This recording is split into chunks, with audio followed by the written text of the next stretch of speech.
Hey everyone, welcome back to my channel where we dive deep into the movies that shape our lives, inspire us, and stick with us long after the credits roll. Today, I want to talk to you about a film that's not just a movie. It's an experience, a beacon of hope in a world that can sometimes feel pretty dark. I'm talking about The Shawshank Redemption, and if you haven't seen it yet, oh man, you're in for something special. Let me tell you why this film deserves a spot on your must-watch list, and trust me, by the end of this, you'll be hitting play faster than you can say, "Get busy living." I'll walk you through everything, from its humble beginnings to its massive cultural impact, without giving away a single spoiler, because I want you to discover its magic for yourself. So grab a cup of coffee, settle in, and let's explore why The Shawshank Redemption is one of the greatest films ever made. First off, picture this. It's 1994. And a story emerges that's all about the unbreakable human spirit, friendship forged in the toughest places, and the quiet power of perseverance. At its core, The Shawshank Redemption follows Andy Dufresne, a mild-mannered banker who's thrown into the harsh world of Shawshank State Penitentiary after being convicted of a crime he insists he didn't commit. There, he crosses paths with Ellis Boyd Red Redding, a wise, street-smart inmate who's been behind bars for what feels like forever. Their bond becomes the heart of the story, set against the backdrop of prison life in mid-20th century America. It's a tale that weaves in themes of hope, redemption, corruption, and the small acts of kindness that can change everything. But here's the thing, it's not just a prison drama, it's a profound look at what it means to hold on to your humanity when everything around you tries to strip it away. If you're someone who loves stories that make you think, feel, and maybe even tear up a little, this is the movie for you. It's the kind of film that reminds us all that no matter how tough things get, there's always a light at the end of the tunnel. Now, let's talk about the genius behind the camera. This masterpiece was written and directed by Frank Darabont, a filmmaker who was making his feature film directorial debut with this one. Can you believe it? Darabont had been honing his craft in the industry, working on scripts and short films, but The Shawshank Redemption was his big break, and boy, did he knock it out of the park. He adapted the story from Stephen King's 1982 novella titled Rita Hayworth and Shawshank Redemption, which was part of King's collection called Different Seasons. King, the master of horror and suspense we all know from books like The Shining and It, showed a different side here with a more grounded, emotional tale. Darabont was such a fan that back in 1987, he approached King and bought the film rights for just $5,000. King was so impressed with Darabont's passion that he cashed the check, but then framed it and sent it back to him as a gift with a note saying something like, "In case you ever need bail money." That's the kind of wholesome start this film had. Darabont spent 8 weeks crafting the screenplay, expanding on King's novella by fleshing out characters and adding depth to the prison world.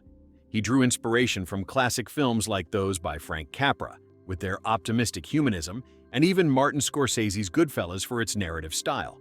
Rob Reiner, the director of Stand By Me, another King adaptation, actually offered to direct Shawshank himself through his company Castle Rock Entertainment, but he encouraged Darabont to take the helm instead, mentoring him along the way.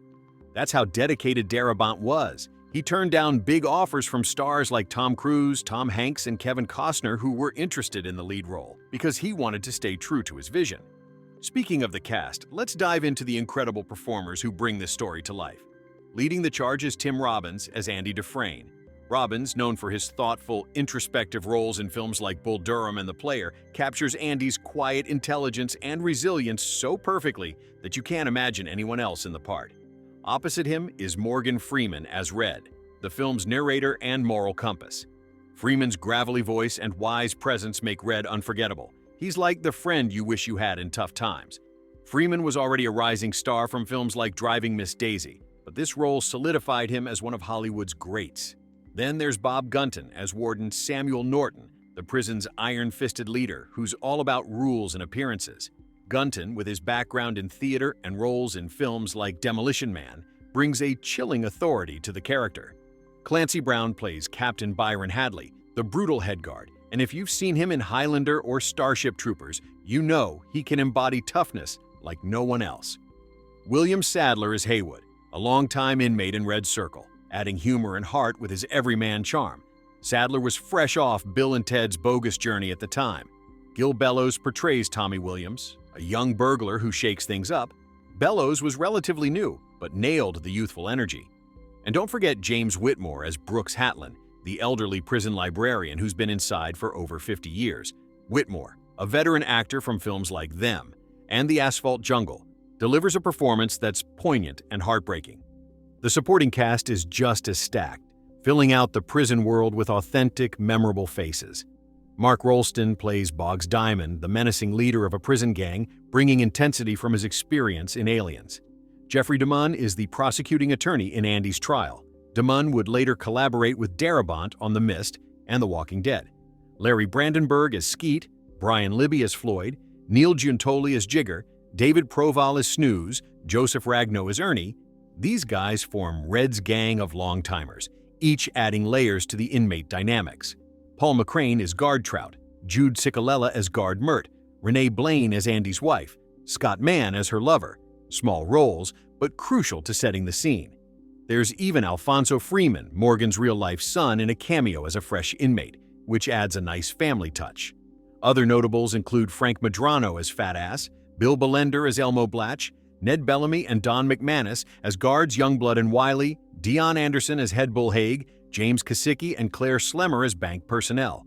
Every actor, from leads to extras, feels real, like they're living in this world, which makes the film so immersive. If you're an acting buff, this movie is a masterclass in ensemble performance. It's why you should watch it, to see how these talents elevate a simple story into something profound. Behind the scenes, the crew was top-notch too. The cinematography by Roger Deakins is breathtaking. He's the guy behind films like Blade Runner 2049 and 1917. And here, he uses light and shadow to mirror the characters' inner worlds, like those iconic rain-soaked scenes that feel almost poetic. The editing by Richard Francis Bruce keeps the pace deliberate yet engaging, building tension without rushing. Thomas Newman's score is haunting and uplifting, with motifs like a single-note theme that echoes the film's themes of hope and melancholy. Tracks like Shawshank Redemption and So Was Red will stay with you. Production design by Terrence Marsh transforms locations into a believable, gritty prison. Sound design by John C. Stuver captures every echo and whisper, making the environment feel alive. Produced by Nicky Marvin under Castle Rock Entertainment and distributed by Columbia Pictures, this team turned a modest setup into cinematic gold. Let's get into how this film actually came together. After buying the rights in 1987, Darabont didn't rush. Development kicked off properly 5 years later. He submitted his script to Castle Rock, and just 2 weeks later, they greenlit a $25 million budget. Pre-production started in January 1993, with Darabont fine-tuning details like expanding Brooks' storyline for more emotional weight and combining multiple wardens from the book into one antagonist for dramatic punch. Filming ran from June to August 1993, mostly in Ohio despite the story being set in Maine. The Ohio State Reformatory in Mansfield stood in for Shawshank Penitentiary. It's this massive Gothic building from the late 1800s that was actually closing down, so they got to use it before it became a museum. Other spots included Ashland for town scenes, Upper Sandusky for rural bits, Lucas for that famous oak tree near Malabar Farm State Park, symbolizing hope in the story, and the Bisman Building in Mansfield as a halfway house. For the beach scene, they headed to Sandy Point National Wildlife Refuge in St. Croix, U.S. Virgin Islands, capturing that serene, tropical vibe. Some interiors were shot on sound stages in an old Westinghouse factory to control the environment. Filming wasn't easy. Darabont shot mostly in chronological order, which is rare because it helps actors build their arcs naturally, but complicates logistics. The cast endured tough conditions. Tim Robbins spent hours in cold water for scenes. Morgan Freeman injured his arm playing baseball but powered through. One infamous sequence had an actor crawling through a disgusting mix of water, chocolate syrup, and sawdust to simulate a toxic stream. It smelled awful and took multiple takes. Deakins hated filming the big rain scene because of the technical challenges with lighting and water, but it turned out iconic. Stephen King visited the set and gave his blessing, calling it one of his favorite adaptations, though he noted the script was too talky at first. Darabont even regretted not including a dream sequence with Red and a poster, but the final cut clocks in at 142 minutes of pure storytelling magic. Now on the business side, with a budget of $25 million, you'd think it'd be a surefire hit, right? Nope. When it hit theaters on September 23, 1994, after premiering at the Toronto International Film Festival on September 10th, it was a box office disappointment. It opened to just $727,000 in the US and Canada, eventually grossing about $28.3 million domestically and another $45 million internationally for a worldwide total of $73.3 million. Why the flop? Well, it faced stiff competition from blockbusters like Pulp Fiction and Forrest Gump that same year. Prison films weren't hot at the time. There were no big female characters to broaden appeal, and the title, Rita Hayworth and Shawshank Redemption in the book, was shortened but still puzzled audiences. Marketing didn't help either. Posters and trailers didn't capture its emotional depth. But here's where the magic happens. Critics loved it from the start. Gene Siskel called it one of the year's best films, praising the story and performances. Roger Ebert added it to his Great Movies list in 1999, highlighting its humanism. It holds a 91% on Rotten Tomatoes and 82 on Metacritic, with audiences giving it an A on CinemaScore. Over 320,000 VHS rentals made it the top video of 1995. And when TNT bought broadcast rights in 1997, regular airings turned it into a cult phenomenon. By 2013 to 2014, it racked up 151 hours on cable, generating residuals that keep paying the cast to this day. Freeman jokes it's his retirement fund. Internationally, it found fans everywhere, from the UK to New Zealand, where polls voted it the best film ever. The accolades poured in, too. In 1995, it snagged 7 Academy Award nominations: Best Picture, Best Actor for Morgan Freeman, Best Adapted Screenplay for Darabont, Best Cinematography for Deakins, who won the American Society of Cinematographers Award, Best Film Editing for Francis Bruce, Best Sound, and Best Original Score for Newman. No wins thanks to Forrest Gump sweeping, but still huge. 2 Golden Globe nods, Best Actor for Freeman and Best Screenplay for Darabont. Screen Actors Guild nominations for both Robbins and Freeman in leading roles, with Freeman winning Outstanding Performance. Darabont got Directors Guild and Writers Guild nods. It's a testament to the film's quality, nominated alongside giants, proving its staying power. And that legacy? Wow, it's massive. In 2015, the Library of Congress inducted it into the National Film Registry for being culturally, historically, or aesthetically significant. It's topped IMDb's top 250 list since 2008, with over 2.8 million votes keeping it at number 1. AFI lists galore, number 72 on 100 Years, 100 Movies, number 1 on the 10th Anniversary Edition in some polls, 19 on 100 Cheers, 2 on another Cheers list. Writers Guild called the screenplay the best of the 90s. Empire magazine ranked it in their 500 greatest, Rolling Stone in their 100 best of the decade. Viewers worldwide adore it. Nelson Mandela cited it as inspirational during his imprisonment. The Ohio State Reformatory became a tourist hotspot, drawing hundreds of thousands yearly and generating millions in revenue. Fans flocked to the Shawshank Trail, visiting filming sites, and the prison hosts events like anniversary reunions. The cast got together in 2019 for the 25th. That oak tree? It became a symbol of hope, attracting pilgrims until storms split it in 2011 and felled it in 2016. Pieces were turned into merchandise like keychains. The film's been referenced in everything from The Simpsons to speeches, inspiring people facing adversity. It's the most replayed movie on US TV, surpassing even Scarface. Trivia time, because this film is packed with fun facts that make it even more endearing. Did you know the prison theater scene was supposed to feature The Lost Weekend, but they switched to Gilda with Rita Hayworth because rights were cheaper? Hayworth's poster plays a key role, tying back to the novella's title. Freeman's narration was recorded before filming, guiding the actors. The budget included $370,000 in the story. That's equivalent to about $2.9 million in today's money, showing the era's scale. Darabont gave up a fortune to direct it himself, turning down offers that could have made him rich quicker. Tom Cruise walked away after wanting changes, but Darabont stuck to his guns. The cast bonded offset with barbecues and games, which translated to on-screen chemistry. One actor, Frank Madrano as Fat Ass, got so into method acting he bulked up for the role. The toxic stream scene used a real polluted waterway, but they cleaned it up post-filming. Newman's score was adapted with harmonicas and pianos to evoke isolation and freedom.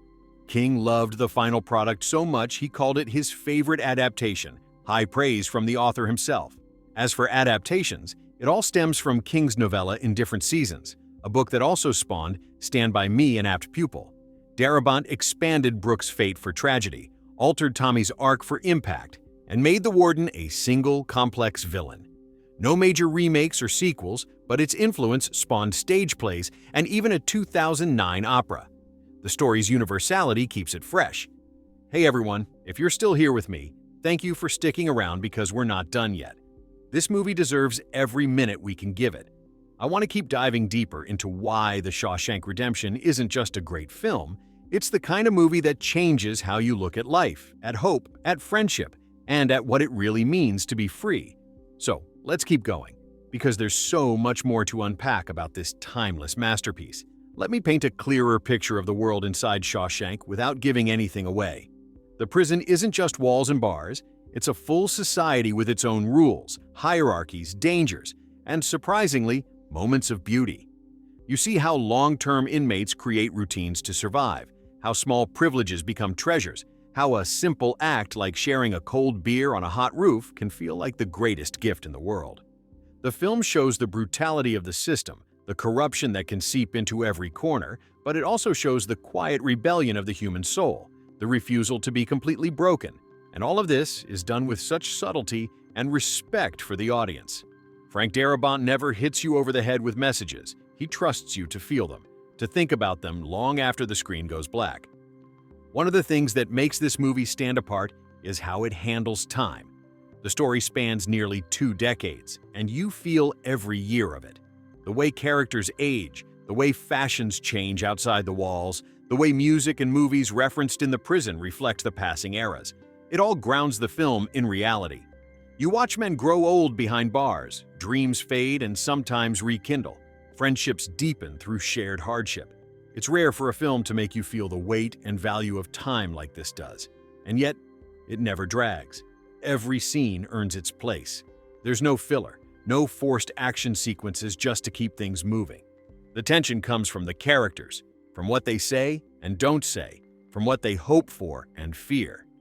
Let's talk a bit more about the technical brilliance that often gets overlooked, because the story and performances are so strong.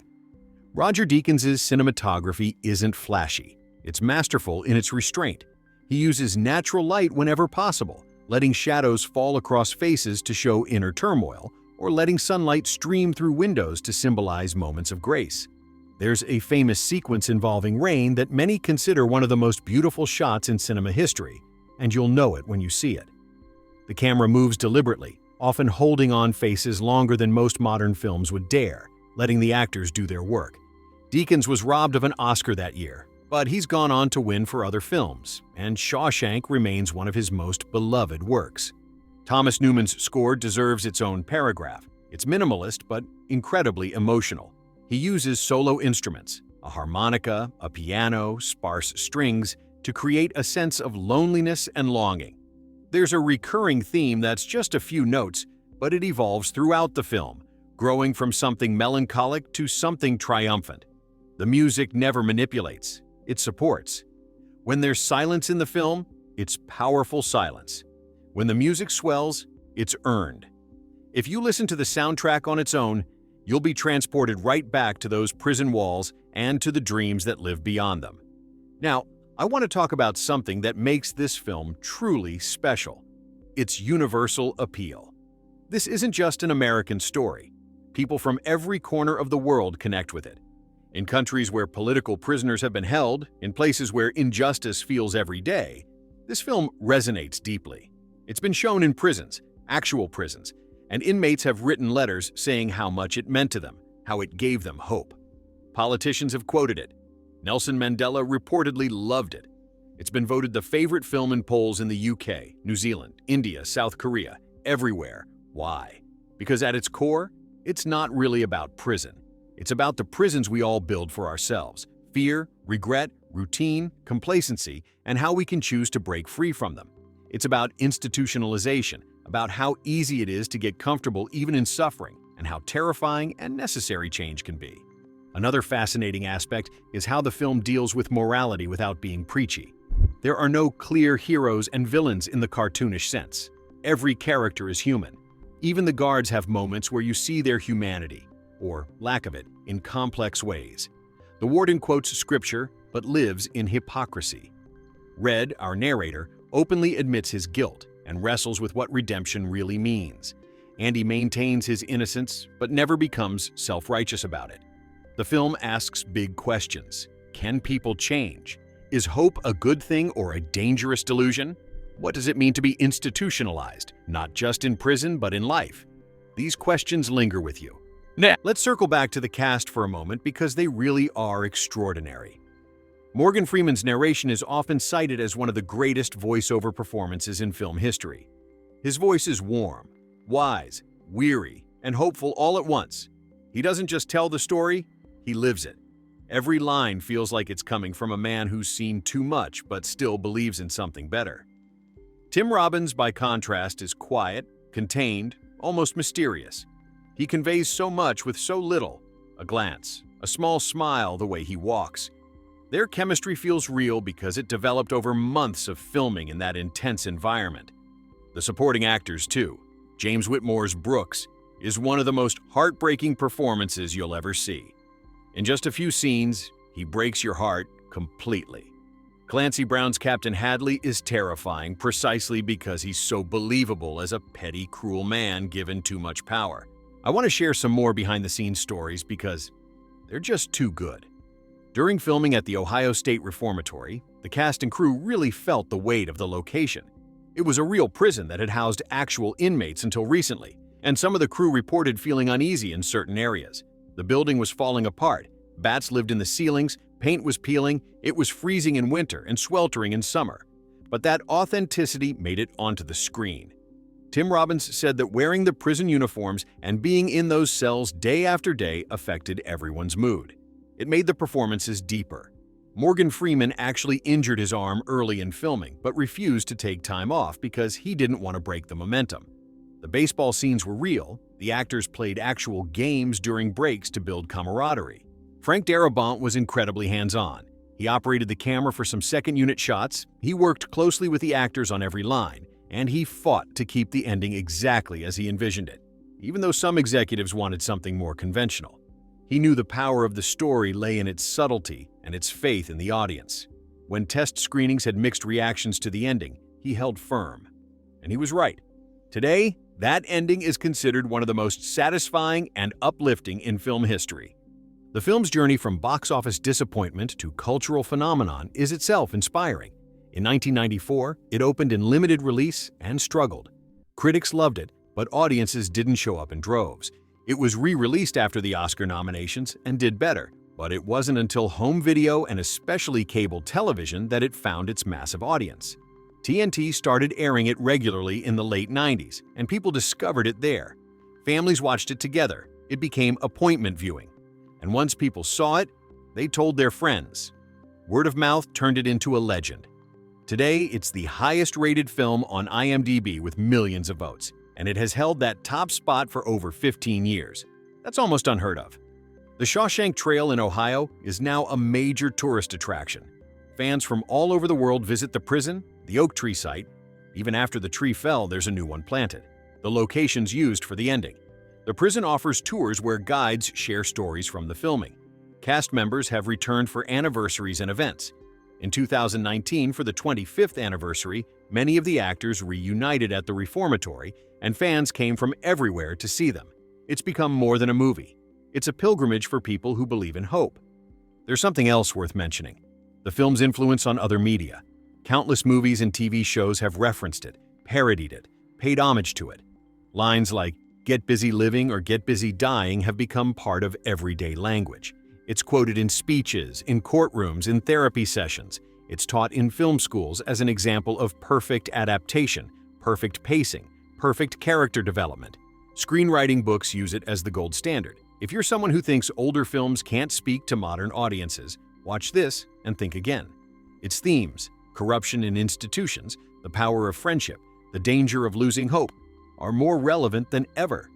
In a time when many feel trapped by circumstances, by systems, by their own minds, Shawshank offers something rare, genuine, earned optimism.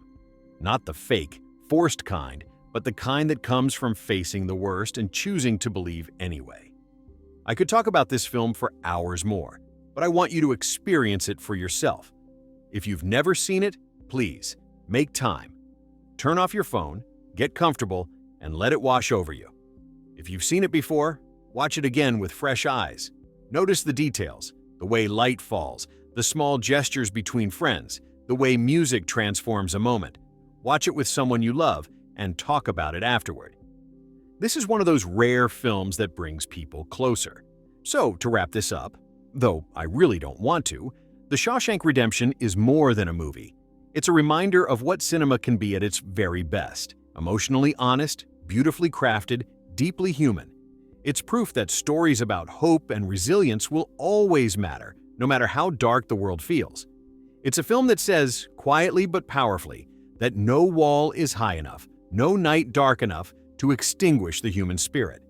Hey everyone, we're still here celebrating The Shawshank Redemption, and I promise I'm not letting go of this one anytime soon because there's just so much more to say about why this film continues to mean everything to so many people. We've talked about the story, the cast, the making of, the legacy, but let's keep peeling back those layers and explore even more reasons why you absolutely need this movie in your life, especially if you're feeling stuck, overwhelmed, or just in need of something that restores your faith in humanity.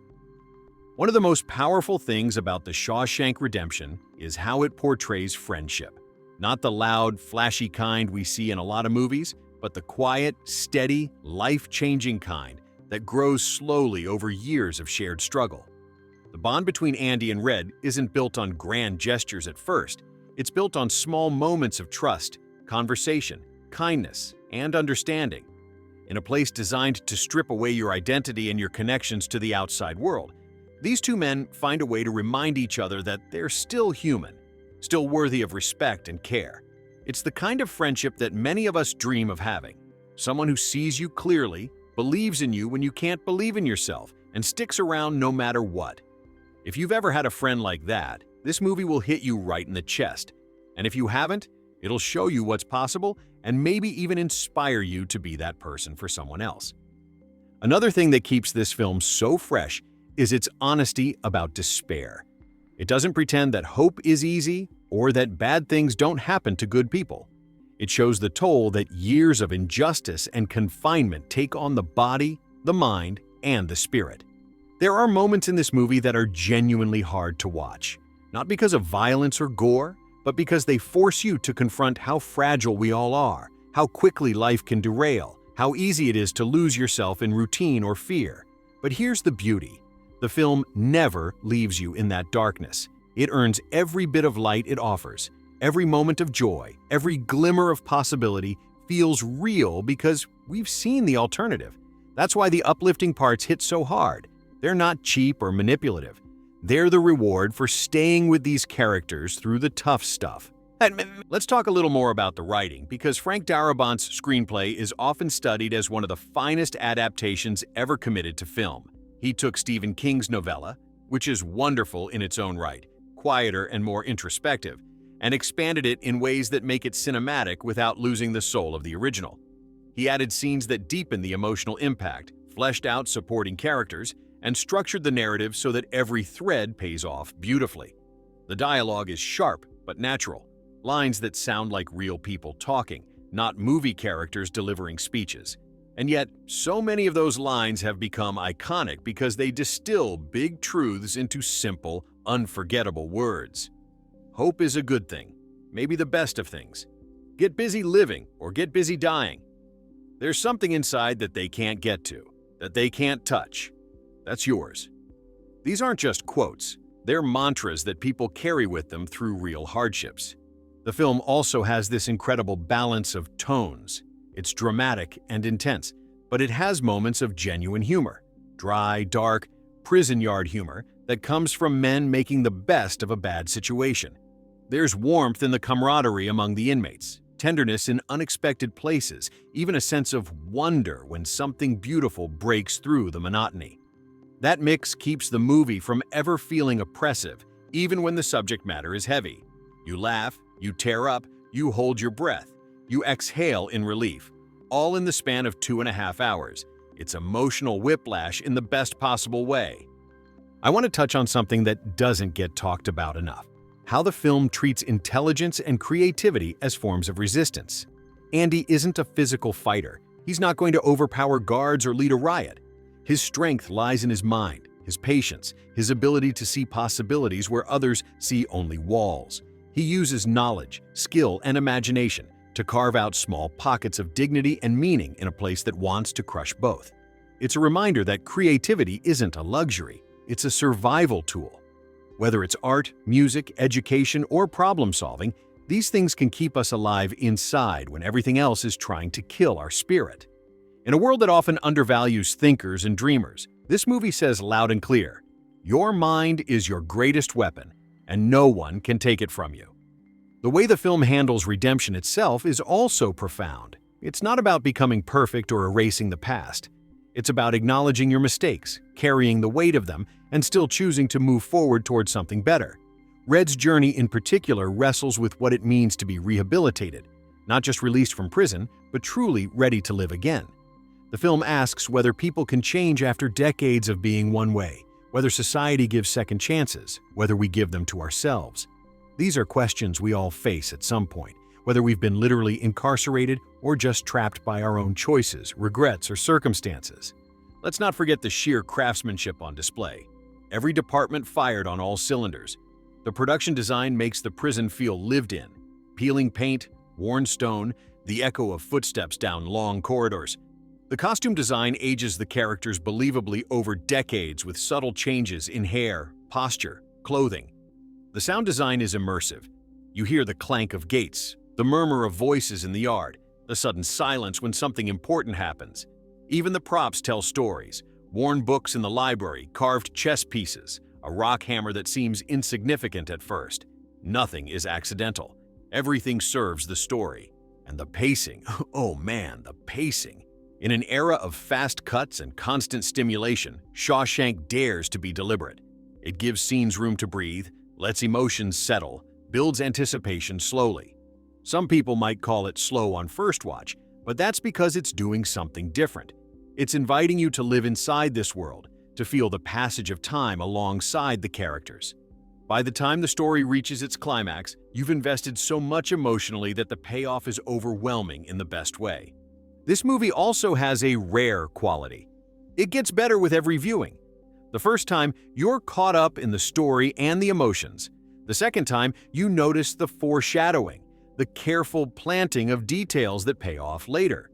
The third time, you appreciate the performances even more, the tiny facial expressions, the way silence speaks volumes.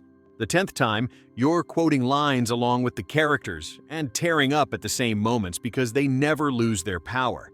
It's one of those films that grows with you. What moved you at 20 might be different from what moves you at 40, but it always moves you. For parents or anyone introducing younger viewers to classic cinema, this is a perfect gateway film. Yes, it's rated R and deals with heavy themes. There's violence, language, and mature situations, but it's handled responsibly, never gratuitously. The messages about hope, friendship, integrity, and resilience are exactly the kinds of things we want to pass on to the next generation. Many people say it's the movie that turned them into lifelong film lovers. At its heart, The Shawshank Redemption is a love letter to the human spirit. It's a reminder that even in our darkest moments, we have choices. We can choose bitterness, or we can choose hope. We can close ourselves off, or we can reach out to others. We can accept the walls around us, or we can find a way through, over, or under them. It's not naive optimism. It's hard-won, eyes-wide-open belief in the possibility of better days. So, if you're still on the fence about watching it, let this be the push you need. Clear your schedule, grab some tissues, you'll need them, trust me, and let this story work its magic on you. And if you've seen it 100 times already, watch it 101. Share it with someone who needs it. Talk about it. Let it remind you why stories matter, why art matters, why hope matters. Hey everyone, we're still deep in this love letter to the Shawshank Redemption, and I appreciate you hanging in there with me because this film just keeps giving the more we talk about it. We've covered so much ground already. The story, the performances, the making of, the legacy, the themes, but there's always another angle. Another reason why this movie feels like it was made not just to entertain us, but to heal us, to lift us up when we're down, and to remind us of the quiet strength we all carry inside. Let me take you back to something I haven't emphasized enough. The way this film uses everyday objects and small rituals to show how people hold on to their humanity. Think about the little things that become sacred in a place like Shawshank. A library that starts as a tiny room with a few books and grows into something much more meaningful. A chess set carved from scraps. A record player spinning an opera duet that stops an entire yard full of tough men in their tracks.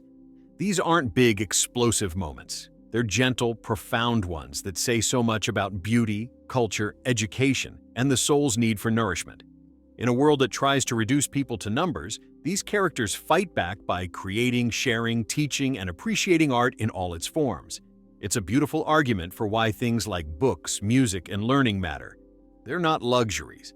They're lifelines. And speaking of music, that opera scene I just hinted at is one of the most transcendent moments in all of cinema. Without spoiling a thing, there's a sequence where sound becomes freedom itself.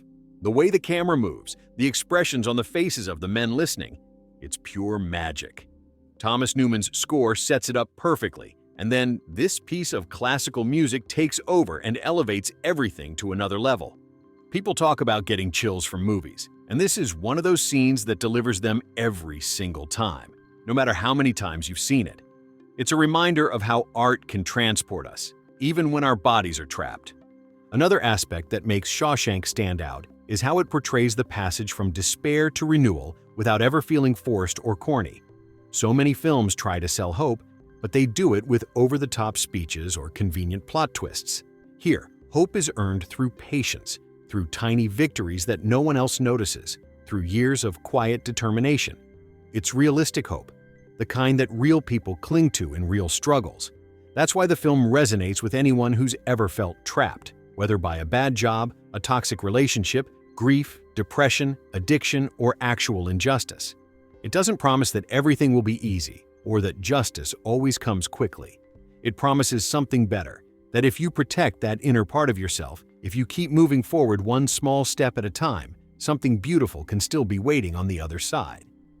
I also love how the film respects its audience's intelligence. Frank Darabont and the editors trust us to connect the dots, to notice the details, to understand subtext without everything being spelled out. There's foreshadowing that's so subtle you'll miss it the first time, symbolism that's rich but never heavy-handed, character arcs that unfold naturally over the runtime. It's a film that rewards attention and repeated viewings. Every time I watch it, I catch something new. A look between characters, a line that takes on deeper meaning later, a visual motif that ties everything together. It's densely packed but never overwhelming. Let's talk for a moment about the villains too, because they're not cartoon bad guys. The warden, the guards, they're products of the system, corrupted by power, fear, and hypocrisy. Bob Gunton's performance as the warden is chilling because it's so controlled, so self-righteous. You can see how he justifies everything to himself. Clancy Brown's Captain Hadley is brutal, but there's a pettiness to his cruelty that makes him scarily believable. These aren't monsters in the supernatural sense. They're everyday men who let power twist them. It makes the film feel even more real and, sadly, more relevant to the world we live in. One more thing that blows me away is the film's structure as a narrated story. Morgan Freeman's voiceover isn't just a device, it's the soul of the movie. Red's perspective gives us distance and wisdom. He reflects on events with the hindsight of years, offering insights that feel earned and profound. The narration frames everything like a memory being shared over a quiet conversation, which makes the whole experience feel intimate, like Red is confiding in you personally. Freeman's delivery is perfect, warm, reflective, sometimes wry, always honest. It's no wonder people say his voice could read a phone book and make it compelling.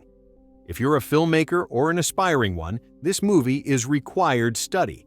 It's a masterclass in almost everything: adaptation, directing actors, building tension without action, using voiceover effectively, balancing tone, pacing a long story, visual storytelling, thematic depth. Film schools show it, screenwriting books dissect it, directors cite it as inspiration. Even big blockbuster filmmakers like Christopher Nolan have talked about how much they admire its craftsmanship. And for regular viewers like us, it's just pure comfort food for the soul. It's the movie you put on when life feels too heavy, when you need to believe that good things can still happen, that people can still surprise you with their decency. It's the movie you recommend to a friend going through a breakup, a job loss, an illness, or just a rough patch. It's the movie that makes you hug your loved ones a little tighter and appreciate the freedom you have to walk outside, feel the sun, listen to music whenever you want. As we wind down this marathon celebration, and I really mean marathon, thank you for your patience. I just want to say one final thing. The Shawshank Redemption came out in a year full of incredible films, went up against giants at the Oscars, didn't make much money at first, and still, 30-plus years later, it's the one people remember most fondly, the one they quote, the one they call their favorite of all time. That didn't happen by accident. It happened because a group of talented people poured their hearts into telling a story about the best parts of us, the parts that refuse to give up, that reach out to others, that dream of something better even when everything says we shouldn't. So whether this is your first time hearing about it or your 100th rewatch, let this film in. Let it move you. Let it remind you that hope isn't foolish. It's necessary. It's powerful. It's what keeps us human. Hey everyone, we're pressing on with this epic tribute to the Shawshank Redemption, and I have to say, it's amazing how this film just keeps evolving in our cultural landscape, even as we step into 2026. With over 3 decades under its belt, it's not fading into the background. It's finding new ways to reach audiences, spark conversations, and remind us all why some stories are truly timeless. So, let's keep the momentum going and explore even more facets of what makes this movie an enduring phenomenon, including some fresh updates that have popped up just in time for the new year. First off, if you're wondering where to catch this gem right now, I've got exciting news straight from the streaming world. As of January 1st, 2026, The Shawshank Redemption has landed a brand new home on Peacock, making it easier than ever for a whole new wave of viewers to discover or rediscover its magic. It's been climbing the charts on Pluto TV lately, drawing in folks who might have missed it before, and this move to Peacock is set to broaden its reach even further. Whether you're a first-timer or a repeat watcher, streaming it there means you can dive in anytime, pause for those emotional beats, and let the story unfold at your own pace. It's like the film is getting a fresh lease on life all over again, just like it did back in the VHS days. And speaking of fresh takes, there's been some buzz swirling around about potential new developments with the story. Late last year, reports surfaced that Stephen King was considering terminating the copyright license with Warner Bros., the studio that holds the rights to the adaptation. This sparked all sorts of rumors, people speculating about a possible remake, a sequel, or even a new interpretation of the novella. Fan-made trailers have been popping up online, imagining what a Shawshank Redemption 2 might look like, with Tim Robbins and Morgan Freeman reprising their roles in some far-flung adventure. But let's set the record straight. As of now, these are just fan concepts and unconfirmed whispers. King himself hasn't commented publicly on the matter, and there's no official word from any studios about a sequel or reboot. It's fun to dream though, isn't it? It just shows how deeply people want more from this world and these characters. For now, the original stands alone as the definitive version, but who knows what the future holds. If anything changes, you can bet it'll make headlines, and I'll be right here to talk about it. That said, the film's influence hasn't slowed down one bit. In fact, its spot at the top of IMDb's top 250 list remains rock solid, with a 9.3 rating from over 3 million votes. That's not just nostalgia, that's generations of viewers, from Gen X to Gen Z and now Gen Alpha, voting with their hearts and keeping it ahead of heavyweights like The Godfather and The Dark Knight. It's a testament to how universal the themes are: hope in the face of despair, friendship as a lifeline, redemption as a personal journey. In a world that's seen its share of challenges lately, from global events to personal struggles, this movie feels more relevant than ever. It's like a quiet rebellion against cynicism, saying that Even when things look bleak, there's always a way to reclaim your story. Let's shift gears a bit and talk about how the Shawshank Redemption has inspired real-world actions and communities. Beyond the tourist trail in Ohio, which continues to draw thousands of visitors each year to the reformatory and other sites, the film has motivated people in unexpected ways. There are book clubs dedicated to Stephen King's Different Seasons collection, where Shawshank originated, discussing how the novella's intimacy translates to the screen. Prisons and rehabilitation programs have used it as a discussion tool, helping inmates reflect on themes of institutionalization and second chances, though always with care given the heavy subject matter. Even in corporate team building or leadership seminars, clips from the movie are shown to illustrate perseverance, strategic thinking, and the power of quiet leadership. Andy's approach, methodical, intelligent, unflinching, has become a model for how to navigate tough environments without losing yourself. One of my favorite ways the film lives on is through its quotes, which have seeped into everyday language and pop culture. "Get busy living or get busy dying" isn't just a line. It's a motivational poster, a tattoo idea, a social media caption for people making big life changes. Hope is a good thing, maybe the best of things, and no good thing ever dies has been cited by everyone from athletes overcoming injuries to activists fighting for justice. These words carry weight because they're delivered with such authenticity by Morgan Freeman's narration. His voice has become synonymous with wisdom and comfort, turning simple prose into something profound. If you've ever needed a pep talk, just replay one of Red's monologues. It's like therapy in cinematic form. I also want to highlight the film's subtle commentary on the American justice system, which feels eerily prescient today. Without getting preachy, it shines a light on corruption, abuse of power, and the dehumanizing effects of long-term incarceration. It shows how the system can break people, but also how individuals can find ways to reclaim agency.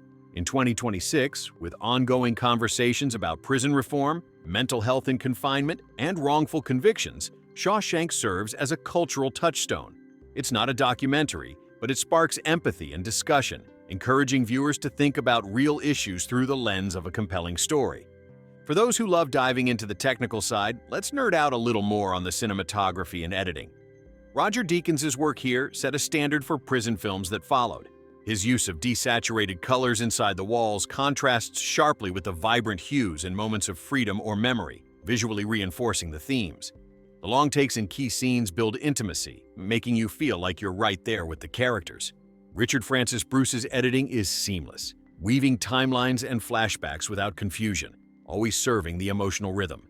It's why the film flows like a novel, deliberate, immersive, rewarding. And don't get me started on the score again. Thomas Newman's compositions are minimalist masterpieces. Tracks like Brooks Was Here capture melancholy so perfectly, while others build to cathartic swells. Listening to the soundtrack isolated is a whole experience. It evokes the film's essence without a single image. As we keep going, I realize this deep dive could easily turn into a full podcast series, but that's the beauty of a film like this. It invites endless exploration. Whether you're analyzing it frame by frame or just letting it wash over you on a rainy day, it delivers every time. Hey everyone, we're still rolling with this heartfelt celebration of the Shawshank Redemption, and honestly, I love that we're taking our time with it, because this film truly deserves every second. As we sit here on January 3rd, 2026, it's wild to think how a movie that turned 30 in 2024 is still feeling brand new, still topping charts, still changing lives. So, let's keep going. There's always another layer, another reason to fall in love with it all over again. One thing I haven't spent enough time on yet is how perfectly the film captures the feeling of institutionalization, not just in prison, but in life. Red talks about it so beautifully, the way walls become so familiar that freedom starts to feel scarier than confinement. We've all experienced versions of that. Maybe it's staying in a job you hate because it's comfortable, or remaining in a relationship that drains you because the unknown feels worse. The movie doesn't judge. It observes, it understands, and it gently shows that breaking out of those invisible walls is possible, even when it terrifies you. That's one of the reasons people rewatch it over and over. It holds up a mirror and says, "You're not alone in this fear, and you can still choose to step into the light." Another beautiful aspect is how the film treats time as both an enemy and a friend. Inside Shawshank, time crawls, years blend together, routines become everything. But outside, time moves on, and the characters have to face that reality. The way Darabont shows the passage of decades through small details, hair turning gray, new music on the radio, changing fashions in magazines, is so subtle and so powerful. It makes you feel the weight of those lost years, but it also makes the eventual moments of freedom feel earned and precious. It's a reminder that time is the one thing we can't get back, so we should spend it on things that matter: people, dreams, small acts of kindness. Let's talk about the supporting characters for a minute, because every single one of them adds something irreplaceable. Take Brooks Hatlin, played so heartbreakingly by James Whitmore. In just a handful of scenes, he becomes the most tragic figure in the whole story.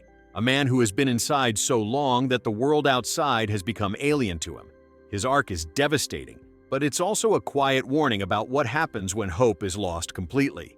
Or Tommy Williams, the young inmate who brings new energy and a spark of possibility to the older guys. Gil Bellows plays him with such wide-eyed intensity that you can't help rooting for him. And then there's the gang, Haywood, Red's crew. They provide the humor, the camaraderie, the sense that even in the worst places, people can still look out for each other. The film's portrayal of corruption is also so sharp and believable. The warden isn't a cartoon villain. He's a man who hides behind religion and rules while lining his own pockets. It's a chilling reminder that evil often wears a smile and quotes scripture. Yet the movie never lets you hate him outright. It lets you see how the system itself enables and encourages that kind of behavior. It's a sophisticated take on power and morality that feels as relevant today as it did in 1994. One of my favorite little details is how the film uses books and education as acts of resistance. Andy's transformation of the library from a dusty closet into a real resource center isn't just about books. It's about dignity, knowledge, and giving the men something to hope for beyond the next meal. The scene where he teaches Tommy to read, or where he plays the opera record for the whole yard, shows how culture and learning can be revolutionary in the most gentle way. It's a love letter to the idea that ideas and beauty are things no bars can contain. And let's not forget the ending, though I'll keep it completely spoiler-free. When you finally get to that last act, it's one of the most satisfying, emotionally perfect conclusions in movie history. Everything that was set up earlier pays off in ways that feel inevitable and yet still surprising. You laugh, you cry, you cheer, and you leave the theater, or your couch, feeling like the world is a little bit brighter. It's the rare movie that ends on such a high note that you want to sit there for a minute afterward, just soaking it in. For anyone who loves great soundtracks, the soundtrack album is absolutely worth owning. Thomas Newman's score is sparse but unforgettable. Tracks like Shawshank Redemption, New Fish, Brooks Was Here, and So Was Red will stay with you forever. Pair it with the film or listen to it on its own, and you'll be right back in those prison walls feeling every emotion all over again. As we keep talking about this movie, I realize something. The Shawshank Redemption isn't just about prison. It's about life. It's about the walls we build around ourselves, the friends who help us tear them down, the hope we choose to keep alive even when everything says we shouldn't. It's about the quiet, stubborn courage it takes to keep going day after day, year after year. And that's why it never gets old, because those are human questions, and they're questions we all face at some point. So if you're still here with me, thank you for letting me ramble on about this incredible film. I could honestly talk about it for days, but I think the best thing to do now is to encourage you, once again, to watch it. If you haven't seen it recently, put it on tonight. If you've seen it 100 times, watch it 101. Let it remind you that hope is real, that friendship can save you, that redemption is possible, and that no matter how dark things get, there's always a way to get busy living. Hey everyone, we're still here soaking in all the goodness of the Shawshank Redemption. And I love that we're taking this slow, savoring every bit of what makes this film so extraordinary. No rush, no pressure, just pure appreciation for a story that keeps giving back the more you give to it. As we're kicking off 2026 with the movie freshly available on Peacock for easy streaming, It's the perfect moment to remind ourselves why this isn't just another classic gathering dust on a shelf. It's alive, it's relevant, and it's still whispering those powerful truths about hope, friendship, and the human spirit right into our ears. Let me circle back to something that always hits me hard every time I watch it. The way the film shows that real change, real freedom, often starts from the inside. It's not about waiting for the world to hand you justice or for someone else to fix your life. It's about protecting that small, stubborn flame inside you, the part that dreams, that plans, that refuses to let the darkness win completely. Andy embodies that so quietly, so powerfully. He doesn't rage or scream or give big motivational speeches. He just keeps going, one day at a time, doing what he can with what he has. And that's the kind of strength that's actually achievable for all of us. You don't need superpowers to resist despair. You just need to decide deep down that you're not going to let it own you. I also love how the movie never sugarcoats the cost of hope. Hope can hurt. It can make the bad days feel worse because you're aware of what you're missing. It can make you vulnerable. Red says it himself early on. Hope can be a dangerous thing in a place like that. But the film argues, beautifully and convincingly, that the alternative is worse. Giving up hope means giving up on yourself, on life, on the possibility of something better. And once you do that, you're truly imprisoned, whether the bars are real or not. That's why the story feels so personal to so many people. We've all had moments where hope felt risky, where playing it safe seemed smarter. This movie gently pushes back and says, no, take the risk. Protect that hope. Feed it, even when it feels foolish. Another thing that keeps drawing me in is the sheer humanity of every character, even the flawed ones. Nobody is all good or all bad. Red admits his crimes and wrestles with guilt. Andy has moments of coldness born from pain. The warden believes his own lies. The guards range from outright cruel to just going along with the system. It's messy and real, just like life. There are no easy answers, no tidy moral boxes. The film trusts us to grapple with the gray areas, to understand that people are complicated, that redemption isn't a straight line, and that forgiveness, especially of yourself, can take a lifetime. Let's talk a little more about the humor, because it's easy to forget how funny this movie can be. In the middle of all the heaviness, there are these sharp, dry, perfectly timed moments of laughter that feel like breaths of fresh air. The inmates ribbing each other in the yard, the way they react to new fish arriving, the little bets and banter, it's all so authentic. That humor doesn't undercut the drama, it enhances it. It reminds us that even in the worst circumstances, people find ways to laugh, to connect, to keep their spirits up. It's resilience in its purest form. I also appreciate how the film handles faith and spirituality without ever getting preachy. There's religion on display, some of it genuine, some of it weaponized, but the real spirituality comes from the characters' actions, kindness in small doses, sharing what little you have, believing in someone when no one else does. It's faith in humanity, in the idea that people can be better, that life has meaning even when it's hard. That's the kind of quiet belief system that resonates no matter what your background is. One final thought before we start wrapping this marathon love fest up. Though I could honestly keep going forever. This movie is a masterclass in restraint. In a world full of loud, explosive, in-your-face storytelling, Shawshank chooses the opposite path. It whispers when others shout. It builds slowly. It trusts silence, long looks, subtle gestures. And because of that, when the big emotional moments come, they land like thunder. You feel them in your bones. That's rare. That's special. That's why it stays with you long after other films fade away. So here we are, hours into this deep dive, and I still feel like we've only scratched the surface. But maybe that's the point. This film is bottomless. Every viewing, every conversation about it reveals something new. If you're watching along or planning to hit play soon, know that you're in for something that might just shift how you see the world a little bit. It might make you hug your friends tighter, appreciate your freedom more, hold on to hope a little harder. Thank you truly for letting me share this endless enthusiasm with you. Talking about The Shawshank Redemption never gets old because loving it never gets old. It's a film that reminds us, in the gentlest and most powerful way, that no matter what life throws at us, we can choose to keep that inner light burning. We can choose friendship over isolation. We can choose to believe in tomorrow. If you've never seen it, please, make tonight the night. If you have, watch it again soon. Let it wash over you. Let it heal whatever needs healing. Let it inspire you to get busy living. Hey everyone, we're still immersed in this endless celebration of the Shawshank Redemption. And I have to tell you, I'm not tired of talking about it. And I hope you're not tired of listening, because this film just keeps revealing new reasons to love it. As we're here in early 2026, with the movie freshly streaming on Peacock and still reigning supreme on IMDb's top 250, it's clear that its message of hope, perseverance, and quiet rebellion against despair is something we all need more than ever. So let's dive back in and explore a few more angles that make this masterpiece feel like a lifelong friend.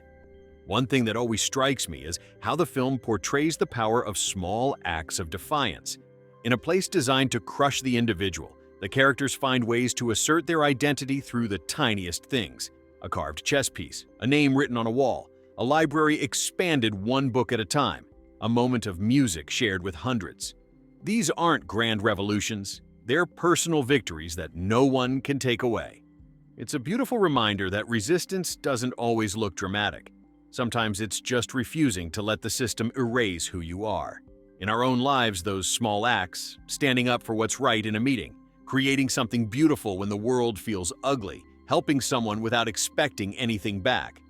Those are the things that keep us free inside, no matter what's happening outside. I also love how the movie deals with the idea of perspective.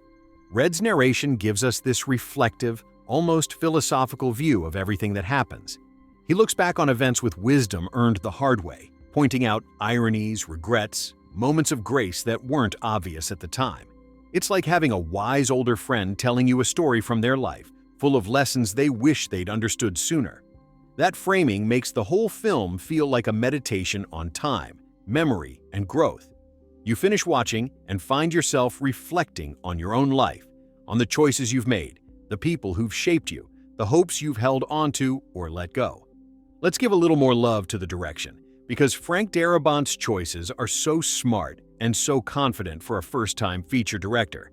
He shoots the prison not as a cartoonish hellhole, but as a real, lived-in place with its own rhythms and textures. The camera lingers on faces during conversations, letting the actors carry the weight. He uses wide shots to show isolation, close-ups to show connection. He stages scenes with patience, trusting the audience to stay engaged without constant cuts or music swells. And when he does build to those bigger moments, they feel monumental, because everything leading up to them has been so grounded. The color palette deserves a shout-out too. Inside the prison, everything is muted, grays, browns, faded blues, reflecting the draining of life and color from the inmates. But then, there are bursts of vibrancy. The green of a rooftop on a sunny day, the golden light in certain memories, the sudden explosion of color in moments of joy or freedom. It's subtle visual storytelling that reinforces the themes without you even noticing on a conscious level the first time through. Another beautiful thing is how the film respects grief and loss. It doesn't rush past the painful parts. When characters suffer, we feel it. When they lose someone or something important, the movie gives that loss space to breathe. There's no quick fix, no immediate silver lining. But slowly, over time, healing comes. Not in a tidy way, but in a real one. Through connection, through purpose, through choosing to keep going. That's why the emotional highs feel so earned. You've walked through the valley with these characters, so when they reach the mountaintop, you're right there with them, heart full. I want to touch on something that makes this film uniquely comforting. It's a story where decency wins, but not in a naive way. The good guys don't win because the world is fair. It isn't. They win because they refuse to become what the world tries to make them. They hold on to integrity, kindness, intelligence, and hope, even when it would be easier not to. In a media landscape full of cynicism and anti-heroes, Shawshank offers something rare, genuine moral clarity without preachiness. It says that being a good person matters, even when no one's watching, even when it costs you. For anyone who's ever felt stuck, whether literally, emotionally, professionally, or spiritually, this movie is medicine. It doesn't promise easy answers, but it promises that persistence pays off, that friendship can pull you through, that the human spirit is tougher than any wall built to contain it.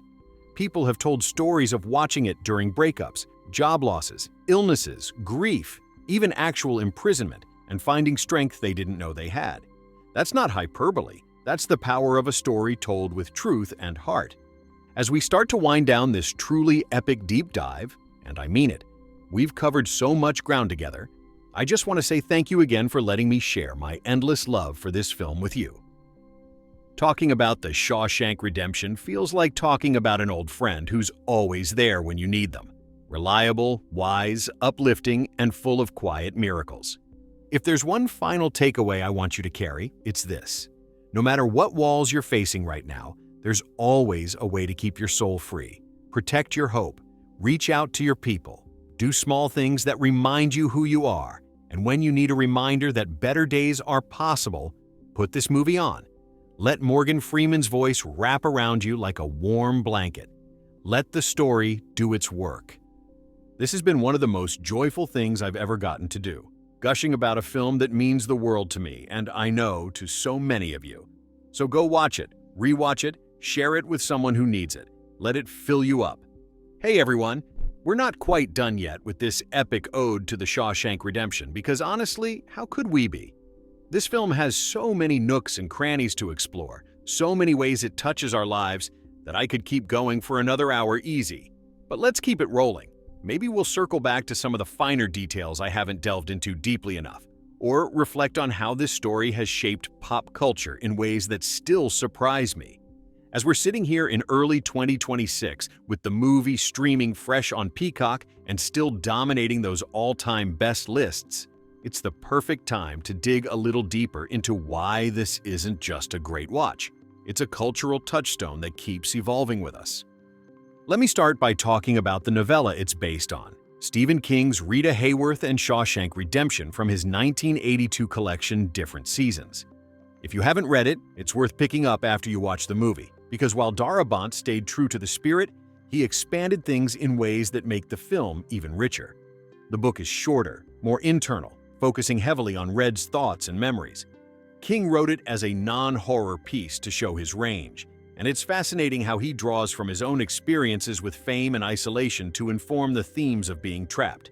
In the novella, there's more detail on Andy's hobbies, like his rock collecting, which ties into his personality as a patient, detail-oriented guy.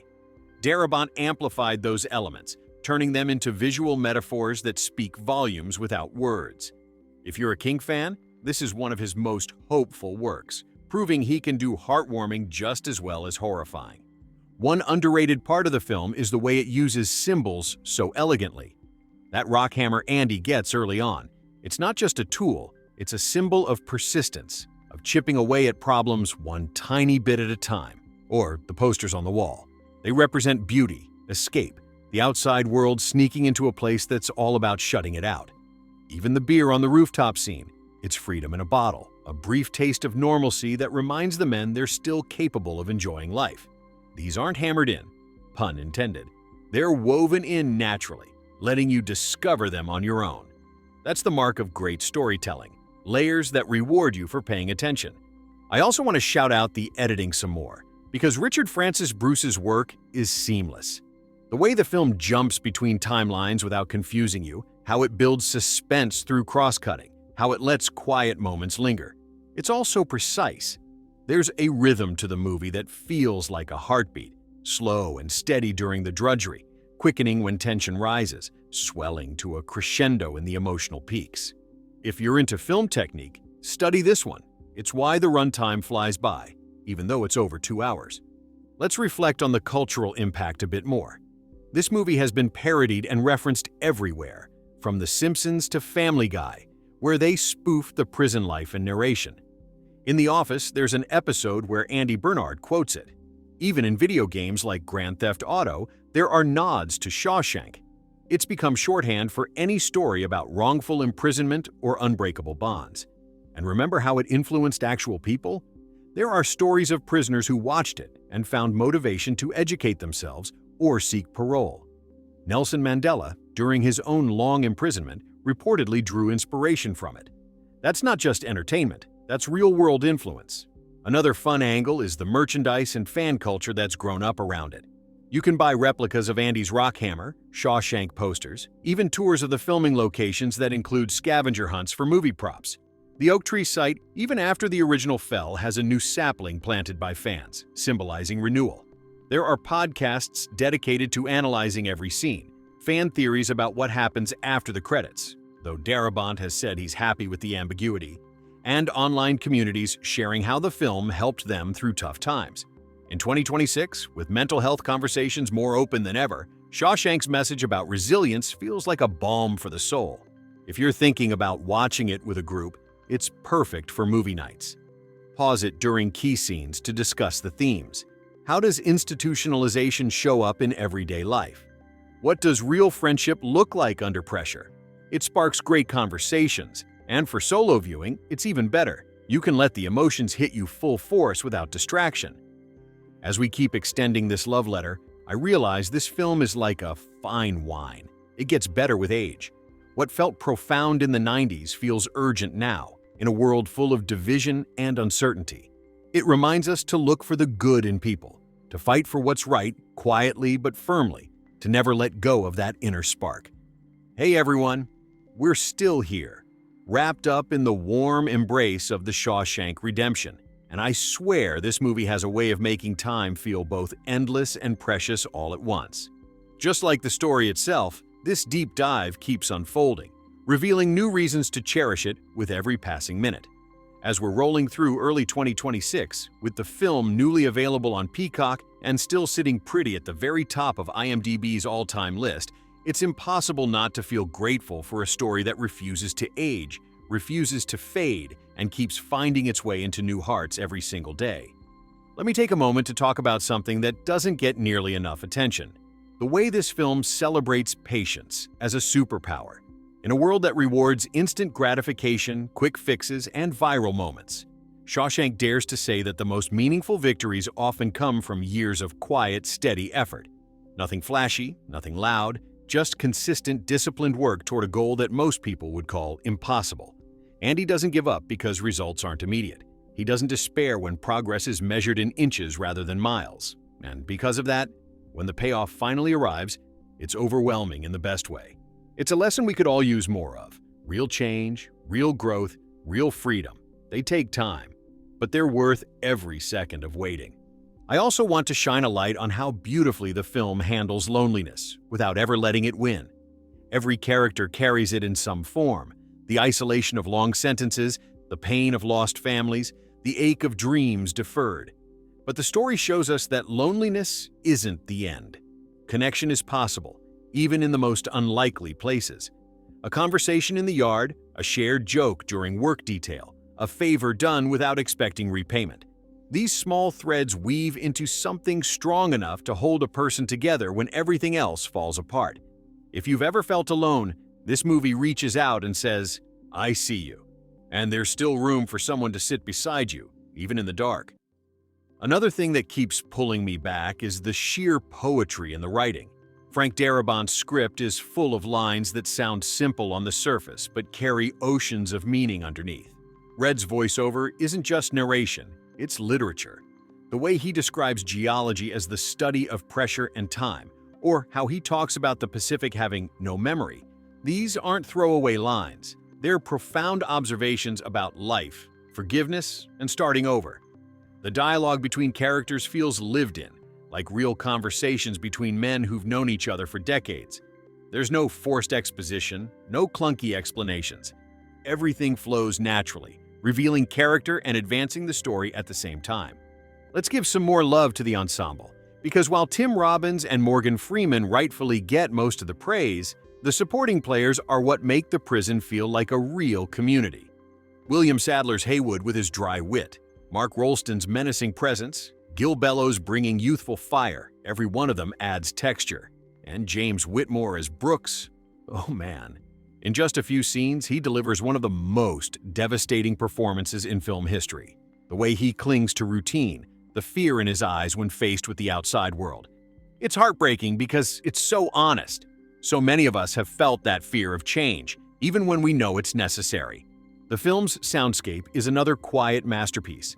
Beyond Thomas Newman's score, the ambient sounds, the clang of metal doors, the echo of footsteps, the distant shouts in the yard, create an atmosphere you can feel in your bones.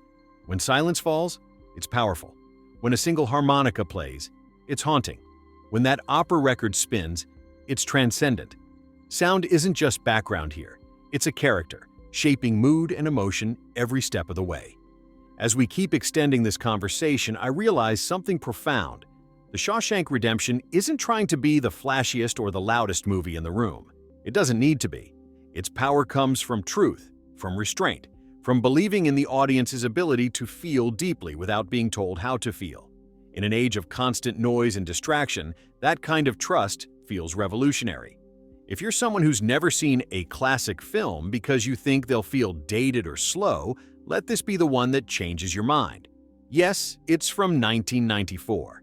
Yes, it's deliberate in its pacing, but it speaks directly to the human experience in a way that feels timeless.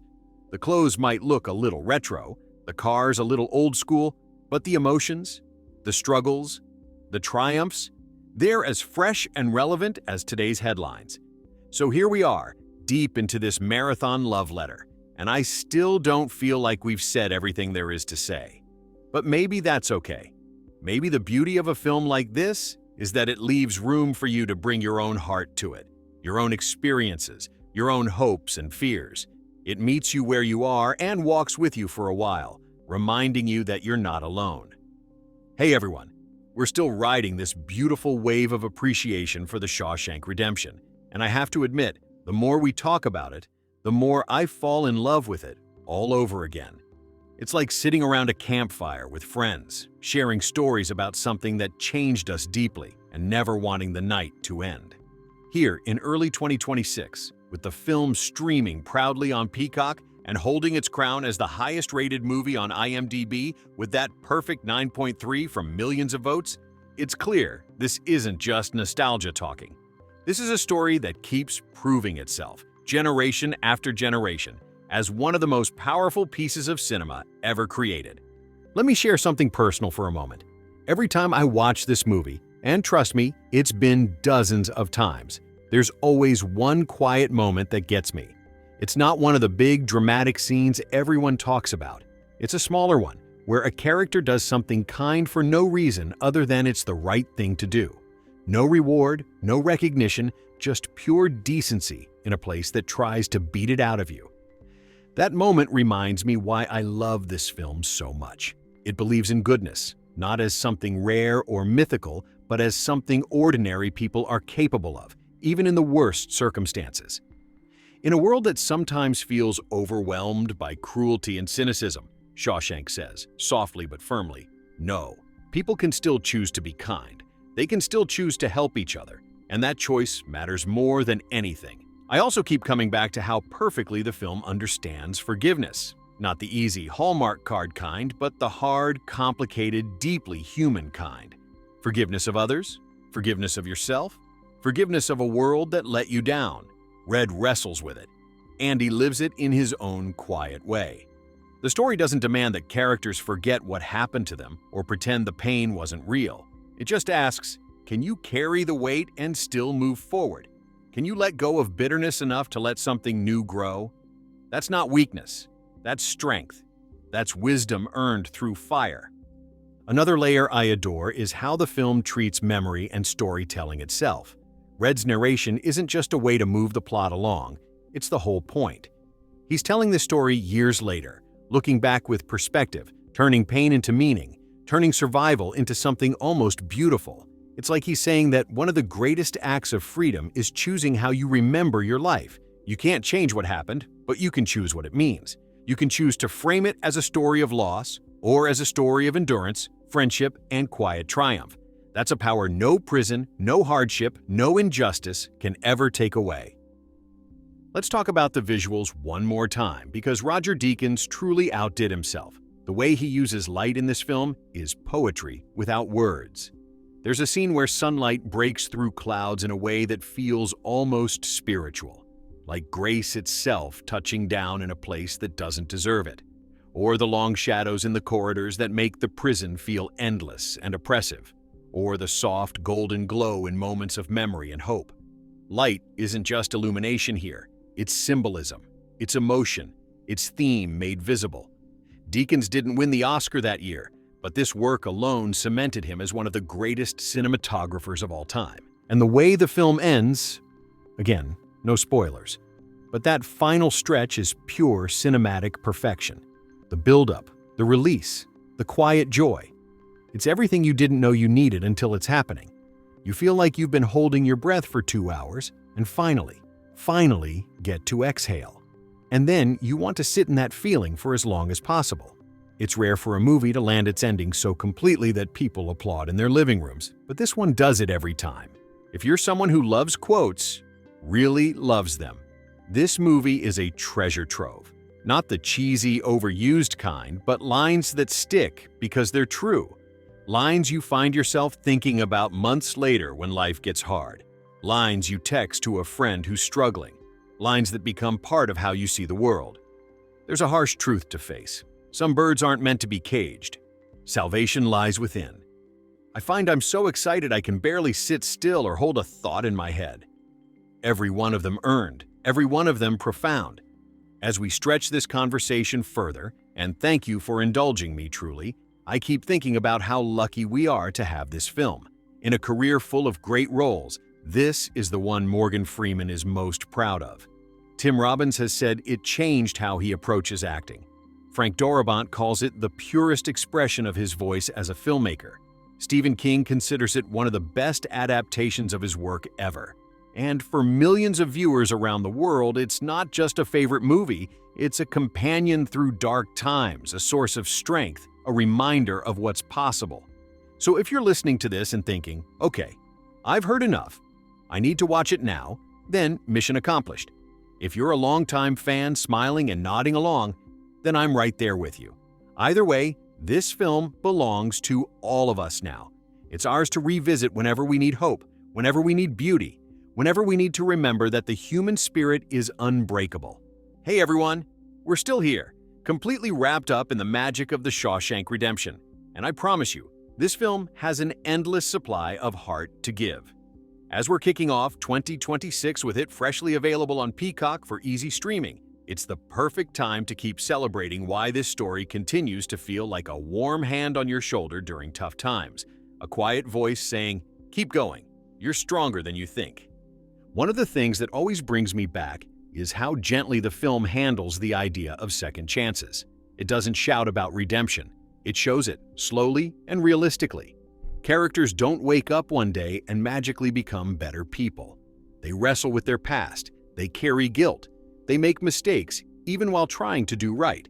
But bit by bit, through small choices and the influence of others, they move towards something better. It's not a fairy tale. It's the kind of redemption most of us actually experience. Messy, gradual, hard-won. And because it's so honest, it feels possible.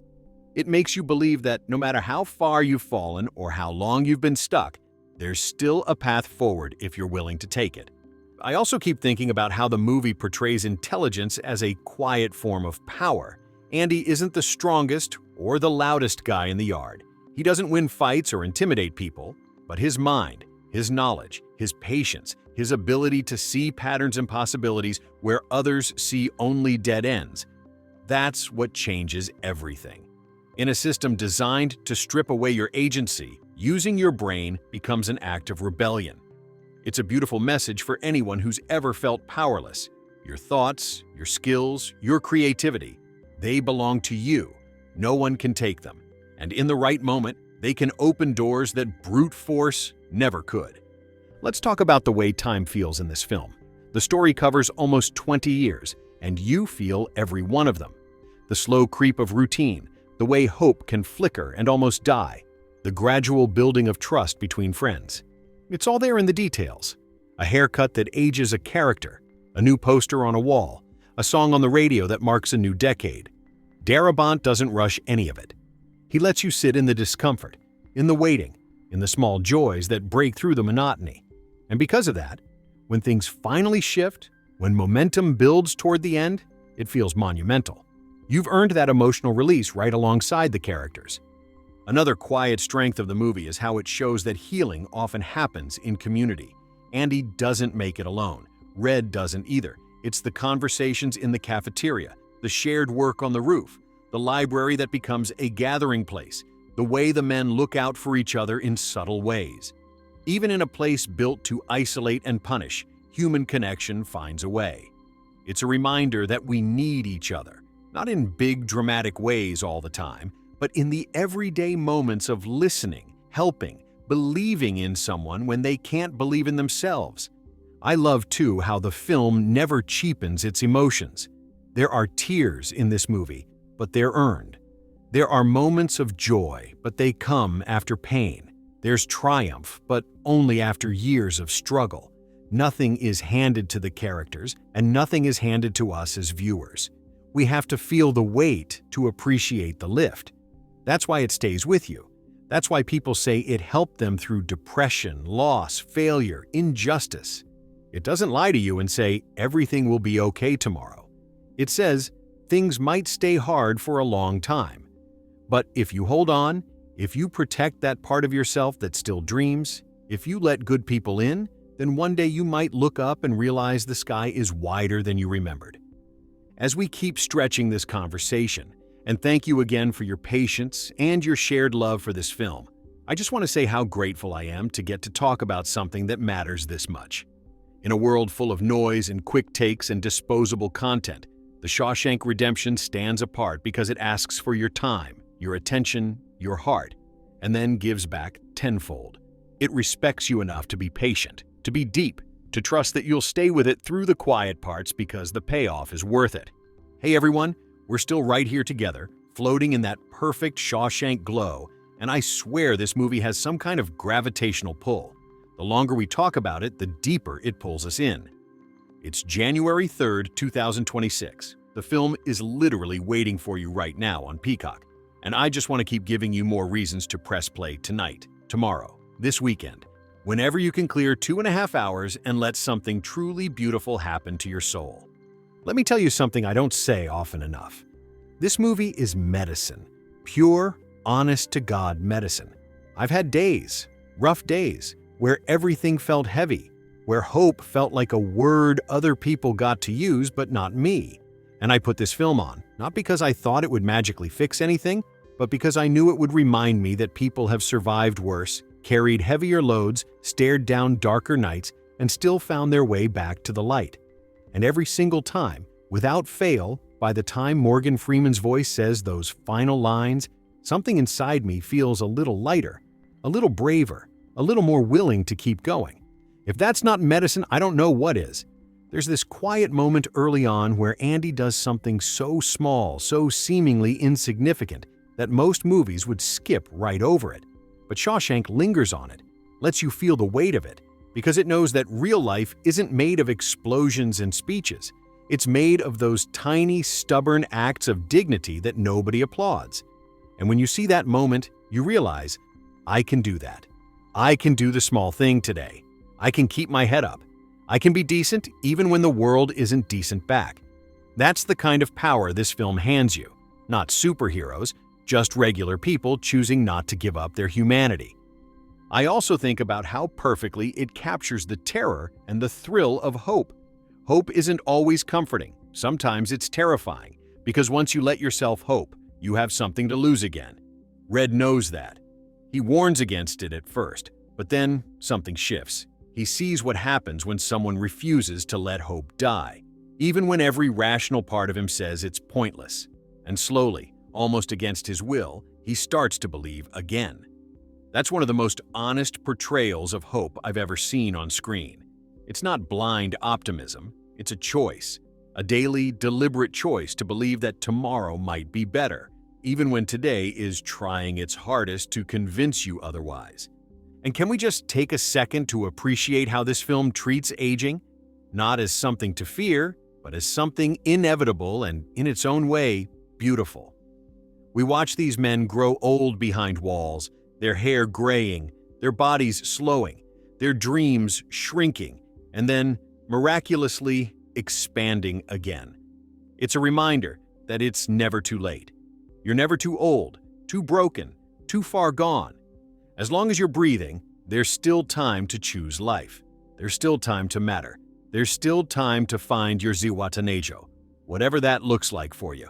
If you're a parent, watch this with your kids when they're old enough. Not because it's a fun movie, it's not, but because it teaches the kinds of lessons we want them to carry forever. Integrity over convenience, friendship over selfishness, hope over despair. If you're in a relationship, watch it with your partner and talk about what real loyalty looks like when life gets hard. If you're single, watch it and remember that the most important relationship you'll ever have is the one with yourself. And this film will show you how to protect that relationship, no matter what. As we keep going, and thank you, seriously, for letting me keep going, I just want to say one more thing. This movie believes in you. It believes that you, yes you, have something inside you that cannot be touched, cannot be locked up, cannot be taken away. It believes that you are capable of greatness in the quietest, most ordinary ways. It believes that no matter how long you've been stuck, no matter how high the walls feel right now, there is always a way forward. Hey everyone, we're pressing on with this incredible tribute to the Shawshank Redemption. And honestly, I could talk about it until the sun comes up, because this film is like a bottomless well of inspiration, emotion, and pure cinematic gold. Here we are in early 2026, with the movie freshly streaming on Peacock, making it easier than ever to dive in and let its story wrap around you like a comforting embrace. If you're just joining us, or if you've been with me from the start, thank you. Let's keep exploring why this isn't just a movie you watch once. It's one you live with, one that becomes part of how you navigate the world. Let me share a little more about how this film has influenced me personally, and maybe it'll resonate with you too. The first time I saw The Shawshank Redemption, I was going through a rough patch, a time when everything felt like it was closing in, like those gray prison walls on screen. I wasn't in prison, of course, but I felt trapped by my own circumstances, my own doubts, and watching Andy hold on to his quiet determination, watching Red slowly open up to the idea that life could still surprise him. It was like the movie was speaking directly to me. It didn't solve my problems overnight, but it planted a seed. The idea that patience and persistence can carve through even the thickest stone. If you're listening and feeling that same weight right now, know that this film sees you. It gets it, and it wants you to know that you're capable of more than you realize. One of the most underrated elements is how the movie uses nature as a symbol of freedom and renewal. There's the rain, the mud, the open sky, moments where the natural world breaks into the man-made confines of the prison, reminding the characters and us that there's something bigger, something wild and untamed, waiting beyond the bars. It's not heavy-handed symbolism, it's subtle, like a breath of fresh air in a stuffy room. And when you contrast that with the cold stone and iron of Shawshank, it makes those glimpses of nature feel like pure liberation. It's a reminder that no matter how structured or controlled our lives become, there's always a piece of the wild world calling us back to who we really are. I also love how the film explores the concept of institutionalization in such a relatable way.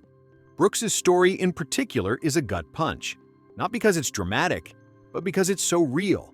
After decades in one place, stepping out into the free world feels like stepping off a cliff.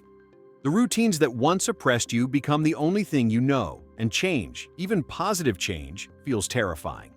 We've all felt that on some level, staying in a job, a town, a mindset because it's familiar, even if it's not good for us. The movie doesn't judge that fear. It acknowledges it, holds space for it, and then gently shows that with time, support, and a little courage, we can adapt. We can find our way in a world that moved on without us. Let's circle back to the music one more time, because Thomas Newman's score is like the heartbeat of the film. It's not overbearing, it's understated, with those lonely harmonica notes and soft piano lines that echo the isolation of prison life. But then it builds. Strings come in, a sense of uplift creeps through, and suddenly you're feeling that spark of possibility. Tracks like If I Didn't Care or the opera duet from The Marriage of Figaro aren't just background. They're integral to the story, moments where art pierces the veil of despair and lets in a flood of emotion. If you've ever had a song that pulled you through a bad day, you'll understand why the music here hits so hard. It's not just sound, it's feeling made audible. And speaking of art, the way the film weaves in references to books, movies, and music as lifelines is brilliant. The library Andy builds isn't just about reading. It's about escaping into other worlds, learning new things, finding purpose in sharing knowledge. The posters of Rita Hayworth, Raquel Welch, and others aren't just decoration. They're portals to beauty and fantasy in a place starved of both. It's a testament to how creativity, whether it's carving a chess set, playing a record over the speakers, or writing letters for years on end, can be the ultimate form of resistance. In our own lives, when things feel bleak, picking up a book, putting on a favorite song, or creating something small can be that same act of defiance against the darkness. I want to touch on the global appeal again, because this story crosses borders like few others. From fans in the US quoting lines at work, to viewers in India drawing parallels to their own struggles with injustice. From European audiences appreciating the humanistic themes, to African leaders like Nelson Mandela finding personal resonance in its message of endurance. This movie speaks a universal language. It's been dubbed in dozens of languages, shown in film festivals worldwide, and voted the favorite film in polls from the UK to Japan. Why? Because at its core, it's not about an American prison in the 1940s and 50s. It's about the prisons we all face: fear, regret, loss, oppression. And it's about the universal dream of breaking free, of finding redemption on our own terms. As we keep this conversation flowing, and I can't thank you enough for your time and attention, I realize that The Shawshank Redemption is more than entertainment. It's a philosophy. It teaches us that life isn't about avoiding the storms. It's about dancing in the rain, even when it's pouring. It's about building bridges with people who understand your pain, about holding on to your core when everything tries to strip it away, about believing that one day the walls will crack. If you're new to the film, please make it a priority. Turn off distractions, watch it with an open heart, and let it unfold. If you're a veteran viewer, pull it up again and notice the details you missed last time. The way light plays on faces, the subtle shifts in posture as characters change, the echoes of themes in every line. This deep dive has been a labor of love for me, and sharing it with you makes it all the more special. The Shawshank Redemption isn't perfect, nothing is, but it's as close as cinema gets to capturing the full spectrum of the human experience. The lows, the highs, the quiet in-betweens, and the unbreakable thread of hope that ties it all together. Hey everyone, we're still here, basking in the endless warmth of The Shawshank Redemption, and I promise I'm not letting this go anytime soon, because this film is one of those rare gifts that just keeps on giving. It's early 2026, the movie is right there waiting for you on Peacock, and every day it seems like more people are discovering or rediscovering why it's been sitting at the very top of IMDb's greatest films list for so long.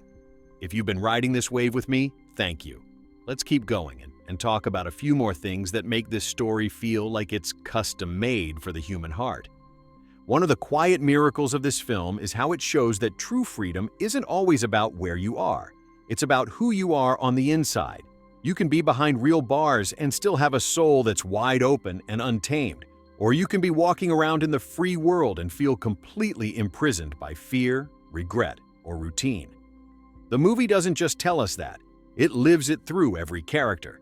Andy never lets the prison define him. Red learns, slowly and painfully, how to reclaim the parts of himself he thought were gone forever. And that's the deepest message of all. No one and nothing gets to decide your worth or your future except you. You always have that inner territory that's yours alone, and as long as you protect it, you're never truly lost. I keep coming back to the friendships in this story, because they're the kind we all wish we had more of in real life. These aren't buddies who met at a bar or bonded over a hobby.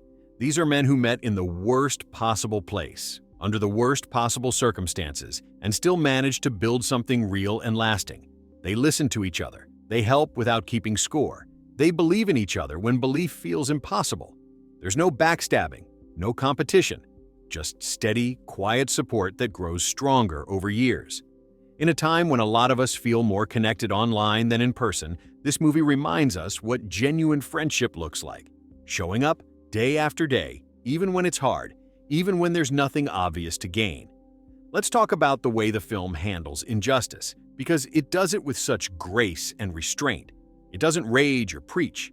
It simply shows the reality of a system that can fail good people, that can punish innocence, that can grind down the human spirit if you let it. But it also shows that injustice doesn't get the final word, not if you refuse to accept it as the end of your story.